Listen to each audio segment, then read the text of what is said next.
In the middle of a bright Saturday morning charity event, surrounded by cameras, reporters, and some of the wealthiest people in the city, 6-year-old Maris reached for the hand of a quiet single father standing alone near the edge of the crowd.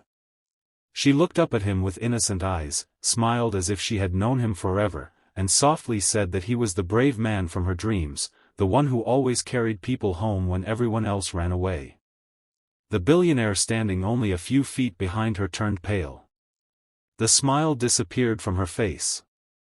Her hands began to tremble because those words belonged to a memory she had buried years ago, a memory connected to a man who had vanished after saving countless lives. In that single heartbeat, everything she believed about her perfect life began to crumble. Before we continue this unforgettable story, please take a moment to like this video, leave a comment, share it with someone who believes in kindness and second chances, and subscribe to Hard-Working Dad for more emotional stories that remind us hope can appear when we least expect it.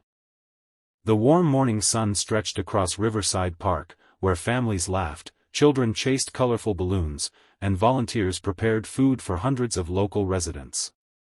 The annual community fundraiser had become one of the city's biggest events, thanks to billionaire entrepreneur Celine Ashcroft, a woman admired for building a business empire while raising her daughter alone. Newspapers celebrated her success, television hosts praised her generosity, and investors admired her fearless leadership. Yet beneath every polished smile was a loneliness that no amount of wealth had ever managed to erase. Only a few hundred feet away stood a man almost nobody noticed. His name was Rowan Mercer. He wore faded jeans, a clean but well-worn blue shirt, and comfortable boots that had clearly seen better days. Holding the small hand of his 8-year-old son, Keelan, Rowan blended naturally into the crowd, looking more like another hard-working father enjoying the weekend than someone who had once survived some of the world's most dangerous battlefields. Years earlier, Rowan had served as one of the Navy's most respected SEAL operators. His courage had saved teammates, rescued innocent civilians, and completed missions that would never appear in history books. Yet those victories came with invisible scars. After losing his wife to illness shortly after returning home from deployment, Rowan quietly stepped away from military life. He wanted only one thing: to become the father his son deserved. He found steady work repairing boats along the river, lived in a modest rented home, and measured success not by money but by bedtime stories, school lunches, and every smile Keelan still managed despite losing his mother. Celine knew nothing about him. To her, he looked like another parent attending the fundraiser because admission was free and children loved the games. But Maris noticed something different the moment she saw Rowan helping an elderly volunteer carry heavy supply boxes without asking for recognition. He smiled gently, refused applause, and returned to his son before anyone could thank him properly. There was something calm about him, something safe, something impossible to explain. Maris slowly walked away from the face painting station and crossed the grass until she reached Rowan. Before any security guard could stop her, she whispered the words that shattered her mother's carefully protected past. Celine's heart pounded so loudly she could barely hear the music playing across the park. Only one other man had ever spoken about carrying people home when everyone else ran away. Her late fiancé, Adrian, had written those exact words in a letter describing the soldier who had saved his life during a humanitarian rescue overseas. Adrian had never forgotten the fearless teammate who refused to leave anyone behind, even after suffering serious injuries himself. He often said that if the world had more men like that mysterious operator, children would never have to fear tomorrow. Adrian had died in a helicopter accident before introducing them. Celine had searched for the unnamed soldier for years, hoping simply to thank him for giving Adrian more precious months of life before the tragic accident. Every lead disappeared. Military records remained sealed. Eventually she accepted that she would never know the hero's name. Now her daughter had unknowingly repeated the very sentence Adrian once wrote. Rowan looked confused but smiled kindly at Maris, kneeling so they were eye level. His gentle expression reminded Celine painfully of the stories Adrian used to tell. She couldn't explain why, but something inside her refused to dismiss the coincidence. As the fundraiser continued beneath the bright blue sky, Celine quietly asked one of her assistants to learn everything possible about the quiet single father without disturbing him.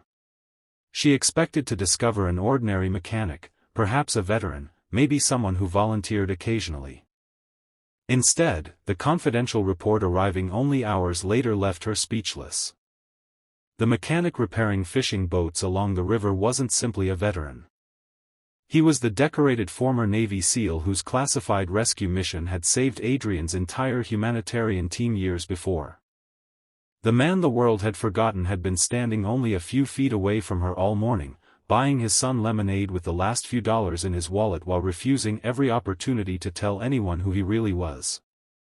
Celine sat silently inside her office as sunlight poured through the glass windows, staring at the report with tears slowly filling her eyes. For the first time in many years, success, wealth, and recognition suddenly felt meaningless compared to the quiet strength of a father who had chosen humility over glory. Little did she know that Rowan carried one more secret, one that would soon place both families in unexpected danger and force them to confront the past neither of them had truly escaped. Celine barely slept that night. Every page of the confidential report seemed heavier than the last. Rowan Mercer had received medals that most citizens would never even hear about. Entire sections of his military service remained classified, while the few details available spoke of extraordinary courage under impossible circumstances. Yet after leaving the Navy, he had quietly disappeared from public life. There were no interviews, no book deals, no motivational speeches, and no attempts to profit from his service. He had simply become a father determined to give his son a peaceful childhood. The next morning arrived with clear blue skies and warm sunshine.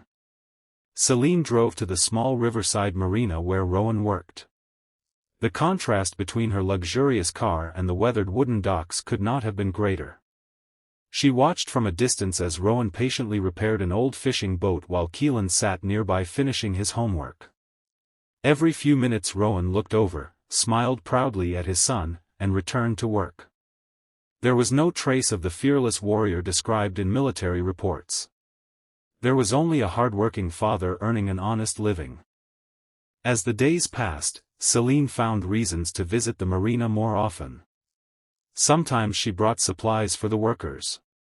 Sometimes she simply watched Rowan interact with everyone around him. He treated wealthy customers and struggling fishermen with exactly the same respect. If someone needed help, he offered it without expecting anything in return. If someone thanked him, he smiled politely and changed the subject.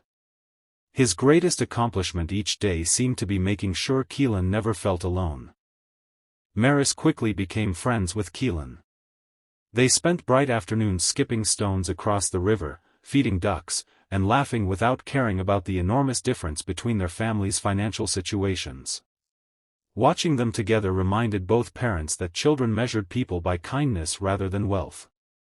One afternoon Celine finally gathered the courage to ask about Adrian. Rowan became silent. His eyes drifted toward the river before he nodded slowly. He remembered every detail of that rescue mission. Adrian had volunteered to help trapped civilians after a devastating disaster. When explosions and collapsing buildings trapped the humanitarian team, Rowan refused repeated orders to retreat. Instead, he carried injured strangers through smoke and falling debris until every living person had reached safety. Adrian had thanked him countless times afterward, but Rowan believed he had simply done what any decent person should have done. Hearing those words brought tears to Celine's eyes. For years she had imagined a larger-than-life hero. Instead she found a humble father who refused to call himself one. Their growing friendship attracted unwanted attention. A powerful businessman named Victor Halden had long sought control of Celine's charitable foundation. He believed the organization occupied valuable riverfront property perfect for luxury development. When Celine repeatedly refused to sell, Victor hired investigators to search for anything that could damage her reputation. Instead, they uncovered Rowan's classified military history. Victor saw an opportunity. He spread false rumors claiming Rowan had hidden dangerous secrets and manipulated Celine for financial gain. Social media exploded with speculation. Reporters camped outside the marina. Television commentators invented stories without evidence. Rowan's peaceful life disappeared almost overnight. Keelan suffered the most. Children at school repeated cruel rumors they heard from adults. He returned home one afternoon fighting back tears, asking whether his father had done something wrong. Rowan knelt beside his son, placed a steady hand on his shoulder, and explained that sometimes telling the truth required patience because lies traveled much faster. Keelan nodded bravely, believing every word. Celine refused to stay silent. She organized a public community gathering in the same park where everything had begun. Hundreds of residents attended under the bright afternoon sun. Families who had been helped by Rowan over the years stepped forward one after another. Fishermen described how he repaired boats for free after storms. Elderly neighbors shared stories of groceries mysteriously appearing on their porches during difficult months. Teachers explained how Rowan quietly paid for school supplies whenever another family couldn't afford them. Then an unexpected guest arrived. An elderly retired military commander slowly walked onto the stage carrying a worn folder. He revealed that enough years had passed for parts of Rowan's classified mission to become public. He described how Rowan repeatedly risked his own life to rescue civilians and fellow service members, refusing evacuation until everyone else was safe. He explained that Adrian had survived because Rowan had carried him through collapsing buildings despite suffering serious injuries himself. The crowd fell completely silent. For a long moment, nobody applauded. Then one person stood. Another followed. Within seconds, the entire park rose to its feet in a thunderous standing ovation that seemed to last forever. Rowan lowered his head, overwhelmed by an appreciation he had never sought. Victor's lies collapsed instantly. His scheme was exposed, his business partners abandoned him, and investigations into his unethical practices soon followed. The development project was cancelled, allowing the charity foundation to continue serving families who depended on it. Months later, the riverside community looked different. Celine invested in rebuilding the marina instead of replacing it with expensive buildings. Rowan accepted a leadership role training young veterans for civilian careers while continuing to repair boats because it reminded him where he belonged. Keelan and Maris remained inseparable friends, filling every sunny afternoon with laughter that echoed across the water. Celine finally understood that true wealth could never be measured by numbers in a bank account. It was measured by the people whose lives became brighter because someone chose compassion over recognition. Rowan realized that accepting friendship did not diminish his independence. It strengthened the family he thought he had lost forever. One peaceful afternoon, as children played beneath the warm sunlight and gentle waves shimmered against the shore, Celine looked toward Rowan. She no longer saw only the soldier who had saved Adrian years ago. She saw a devoted father whose quiet strength continued saving lives every single day without expecting applause. Some heroes return from war carrying medals.